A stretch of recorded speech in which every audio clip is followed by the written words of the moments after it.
Chapter 3. The Law of Labor. The Necessity of Labor. Question 674.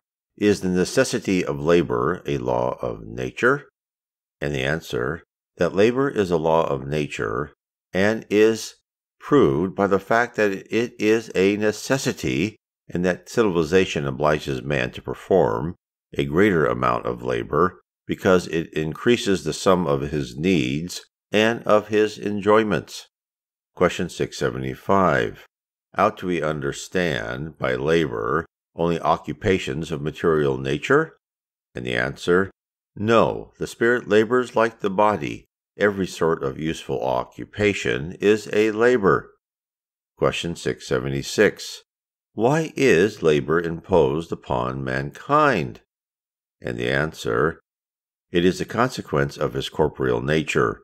It is an expiation and at the same time a means of developing his intelligence. Without labor, man would remain in the infancy of intelligence. This is why he is made to owe his food, his safety, and his well-being entirely to his labor and activity. To him who is too weak in the body for the rougher kinds of work, God gives intelligence to make up for it. But the action of the intelligence is also a labor. Question 676. Why does nature herself provide for all the wants of the animals? And the answer, everything in nature labors. The animals labor as really as you do, but their work, like their intelligence, is limited to the care of their own preservation. And this is why labor among them does not lead to progress, while among men it has a double aim, vis-a-vis the preservation of the body and the development of thought, which is also a necessity for him and which raises him continually to a higher level.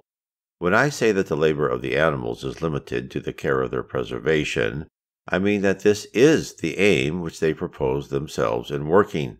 But they are also unconsciously, and while providing only for their material needs, agents that second the views of their Creator, and their labor nonetheless concurs to the working out of the final end of nature, although you often fail to discover its immediate result. Question 678. In worlds more advanced than the earth, is man subjected to the same necessity of labor? And the answer, the nature of the labor is always relative to that of the wants it supplies. The less material are those wants, the less material is the labor. But you must not suppose that man in those worlds remains inactive and useless. Idleness would be a torture instead of a benefit.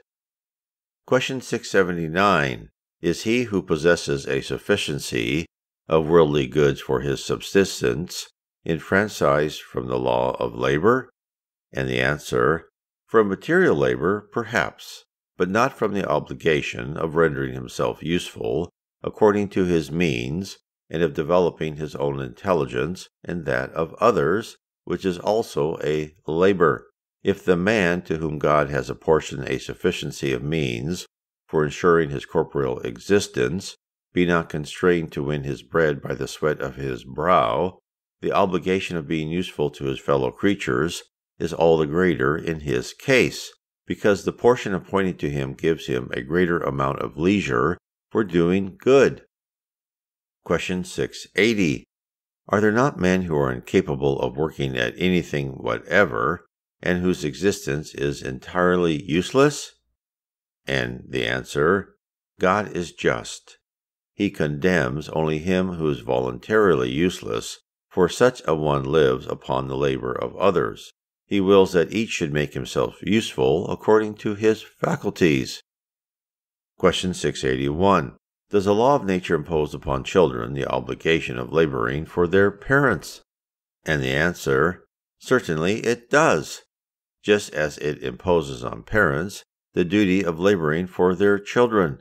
For this reason God has given a place in nature to the sentiment of filial and paternal affection, in order that the members of a family may be led, by their mutual affection, to aid each other reciprocally a duty which is too often lost sight of in your present state of society. Limit of labor, rest. Question 682. Rest being a necessity after labor, is it not a law of nature? And the answer, undoubtedly it is. Rest serves to restore the bodily powers and is also necessary in order to give a little more freedom to the mind, enabling it to raise itself above matter. Question 683. What is the limit of labor? And the answer, the limit of strength. But God leaves man at liberty to decide this point for himself.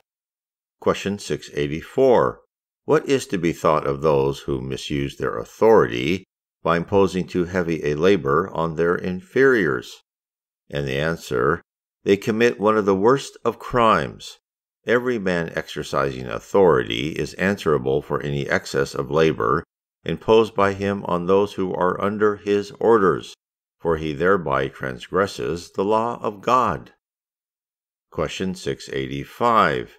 Has man a right to repose in old age? And the answer, yes, he is only obliged to labor according to his strength. Follow-up question, but what resource is there for the old man who needs to work in order to support himself and yet is unable to do so? And the answer, the strong should work for the weak.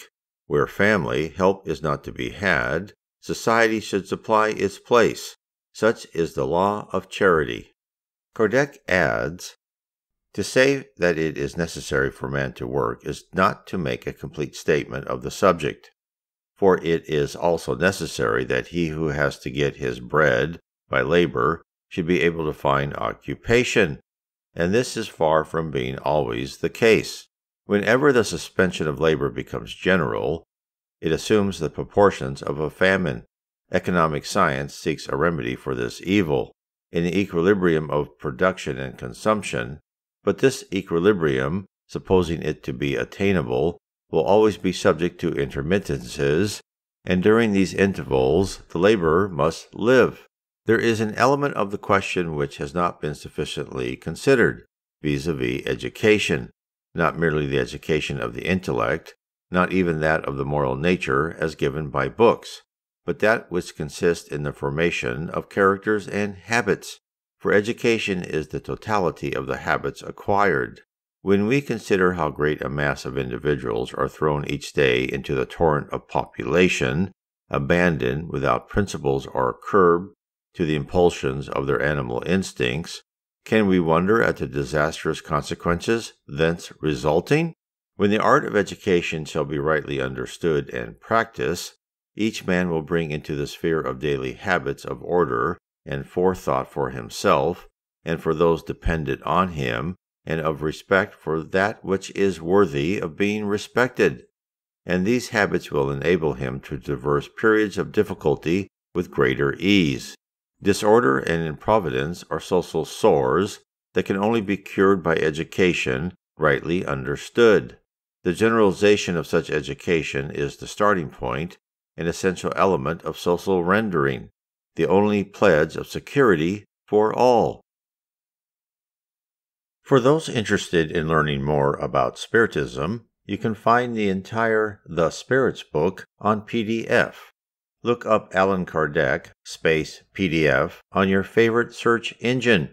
If you wish to explore more about the levels of heaven and the attributes of a spirit and the future of earth, I suggest you read my series of 3 books, starting with Heaven and Below, next Spirits and the Spirit Universe, and the 3rd book, How Spirits Guide Us. God bless.